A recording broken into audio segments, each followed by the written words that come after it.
بسم اللہ الرحمن الرحیم۔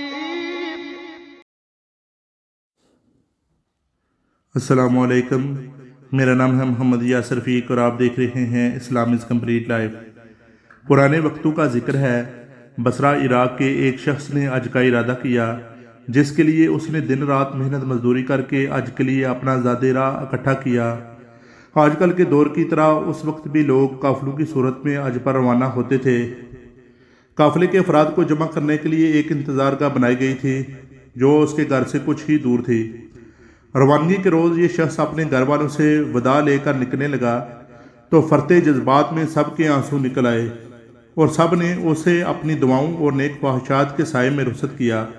اس شخص کے گھر اور قافلے کے انتظار گاہ کے درمیان ایک جنگل پڑتا تھا۔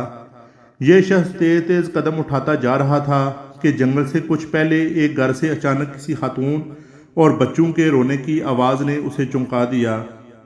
ان آوازوں میں اتنا درد تھا کہ اس سے رہا نہیں گیا۔ وہ گھر کے قریب پہنچ کر کان لگا کر کھڑا ہو گیا تو اس نے سنا کہ وہ خاتون رو بھی رہی تھی اور ساتھ ہی ساتھ اپنے بچوں سے کہہ رہی تھی، بیٹا آج میرے پاس تمہیں کھلانے کے لیے کچھ بھی نہیں ہے، جو کچھ تھا وہ کل رات کو ہی ختم ہو گیا تھا۔ اور بچے بھوک اور پیاس کی شدت سے مسلسل بلک بلک کے رو رہے تھے۔ ایک طرف قافلے والے اس کا انتظار کر رہے تھے اور دوسری طرف ایک بھوکا خاندان کسی غیبی مدد کا منتظر تھا۔ یہ شخص شش و پنج میں مبتلا ہو گیا۔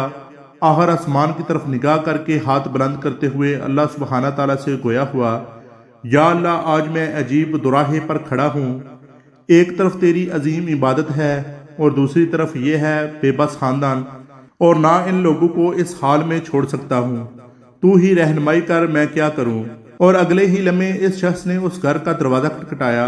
خاتون نے دروازہ کھولا تو یہ شخص بولا، بی بی میں نہیں جانتا کہ تم لوگ کون ہو، میں بس ادھر سے گزر رہا تھا کہ تمہاری رونے کی آواز نے مجھے رکنے پر مجبور کر دیا۔ میں نے تمہاری ساری باتیں سن لی ہیں، یہ لو میرے پاس کچھ پیسے اور کھانے کی چیزیں ہیں، ان سے اپنے اور اپنے بچوں کے لیے کچھ کھانے پینے کا بندوبست کر لو۔ وہ خاتون اپنے جذبات پر قابو نہ رکھ سکی اور روتے ہوئے بولی، اے اجنبی، پچھلے دنوں میرے شوہر کا انتقال ہو گیا تھا، تبھی سے ہم پر مصیبتوں کے پہاڑ ٹوٹ پڑے ہیں۔ آپ کی بہت بہت مہربانی جو آپ نے ہم غریبوں پر اتنا رحم کیا، اللہ آپ کی دلی مراد پوری کرے۔ ایسے بڑھ کر کہ اس شخص کی دلی مراد اور کیا تھی، لینے کے لیے کل سرمایہ تو راہ خدا میں قربان کر دیا تھا۔ اب یہ شخص نہ تو واپس گھر جا سکتا تھا کہ گھر والے کیا سوچیں گے، آج کیے بغیر واپس آ گیا، اور نہ ہی بغیر زاد راہ کے وہ قافلے میں شامل ہو سکتا تھا۔ چنانچہ وہ قریب کے جنگل میں چھپ کر بیٹھ گیا اور حج کے دنوں کے گزرنے کا انتظار کرنے لگا۔ کچھ دنوں کے بعد جب حج کے دن گزر گئے اور اس کے قافلے کے لوگ جنگل کے راستے اپنے اپنے گھروں کو جانے لگے تو یہ بھی چپکے سے ان میں شامل ہو گیا۔ تبھی ایک شخص اس سے مخاطب ہوا اور بولا، جناب آج مبارک ہو، میں نے آپ کو فلاں جگہ آب زمزم پیتے دیکھا تھا۔ پھر کچھ دیر کے بعد ایک اور شخص بولا، میں نے آپ کو صحیح کرتے دیکھا تھا۔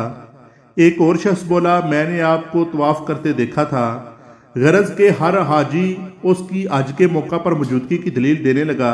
یہ شخص گھر پہنچا، گھر والوں نے بھی پرتپاک استقبال کیا اور حج کی ڈھیر ساری مبارکباد دی، لیکن یہ شخص اندر ہی اندر پریشان تھا کہ میں تو حج پر گیا ہی نہیں تھا، تو پھر کیوں ہر حاجی میرے وہاں پر موجود ہونے کی بات کر رہا ہے۔ ظاہر سی بات ہے کہ حج سے واپسی پر کوئی حاجی جھوٹ تو نہیں بولے گا، لیکن ماجرا کیا ہے یہ سمجھ سے باہر ہے۔ انہی سوچوں میں گھومتے گھومتے اسے نیند آ گئی اور وہ سو گیا۔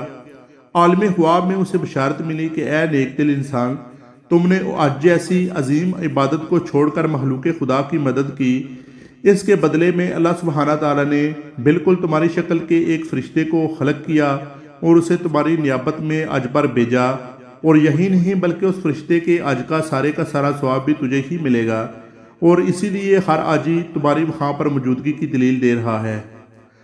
اللہ سبحانہ تعالیٰ ہم سب کو سیکھنے اور نیک عمل کرنے کی توفیق عطا فرمائے، آمین یا رب العالمین۔